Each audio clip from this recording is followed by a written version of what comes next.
Oh, well, hey everybody, thanks for coming on back to the channel here. Today I am fulfilling a request from fellow McPeep, Jan Kristoffer Dale from over in Scandinavia.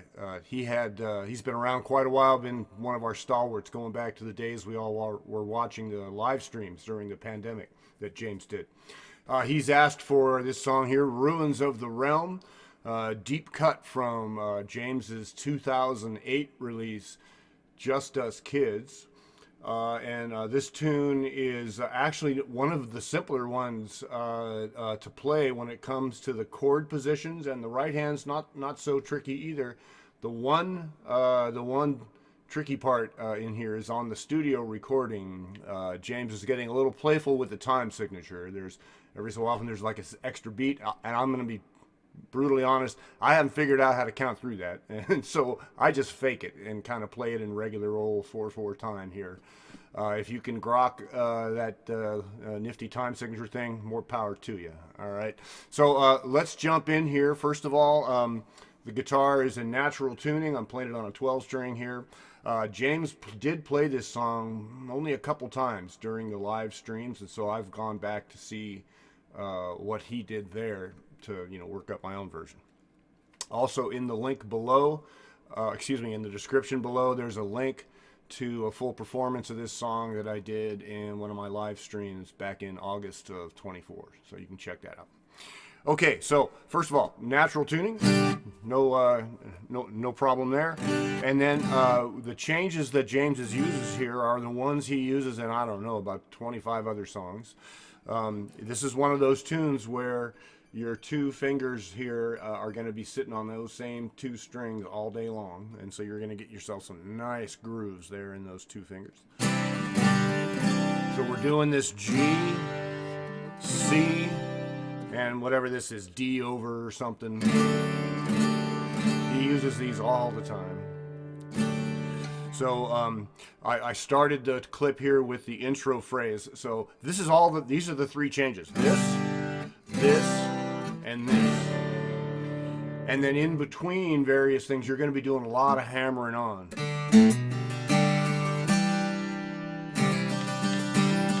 That kind of thing.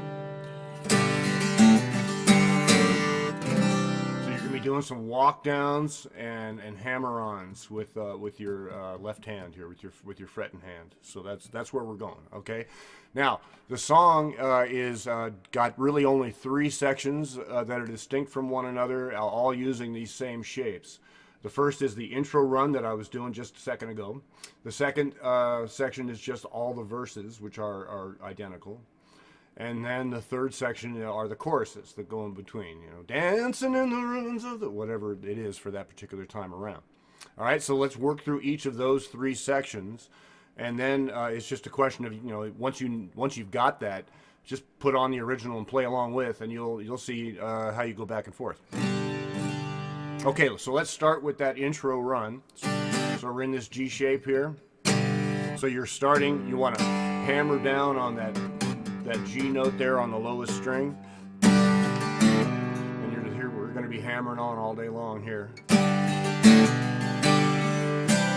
So it's the G, hammer up from the A to the B, and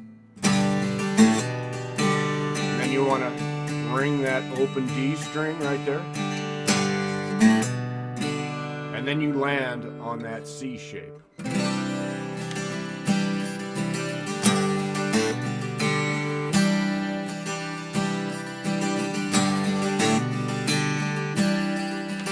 Groove on that. All right, that's the first half of the phrase. The second half is starting the same as before with the G, hammer on A to B, but this time you walk down, use your second finger on third fret of the lowest string. Okay, so let me do that all the way through now.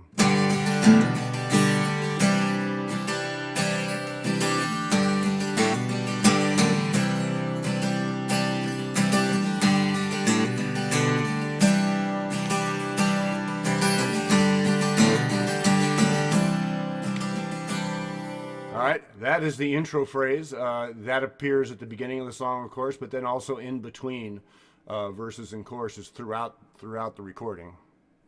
So let's now, okay, so we've done that intro phrase, and then in the first, the verse structures are very similar to the intro phrase. Hammering. G and C.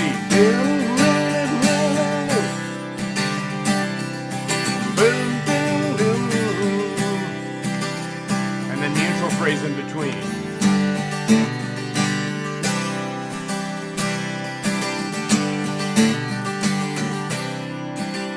Another verse is exactly the same.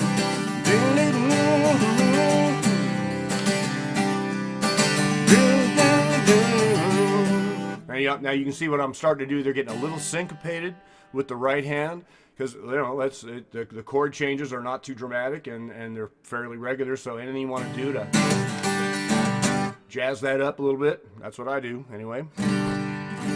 Okay, so now we have the intro phrase, we got the verses down, so let's now take a look at what the choruses are, which again are very similar. And finally we get our D shape, whatever that is, D over, I don't know. That. So it's dancing in the ruins of the Reich or realm or whatever. Down the C, D, G,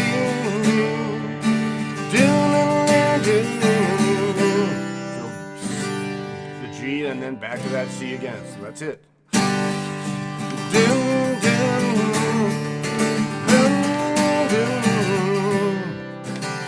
Back to the intro phrase.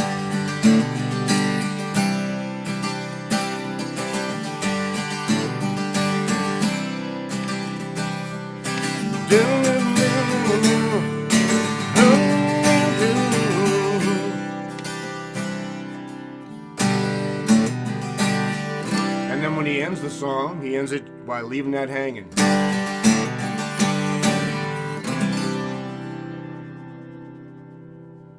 Okay, so we've seen all the sections of the tune. Again, it's not one of the more challenging ones structurally. You will get those train tracks in your little two fingers here, no question about that, especially if you're on a 12 string. So please, any comments, questions, please leave them. I always love to get requests. Jan Kristoffer, thank you so much for your request. Happy to help out. I hope this scratches the itch for you. Thanks again for watching, everybody. I'll take care of yourself, and we'll see you on the next one.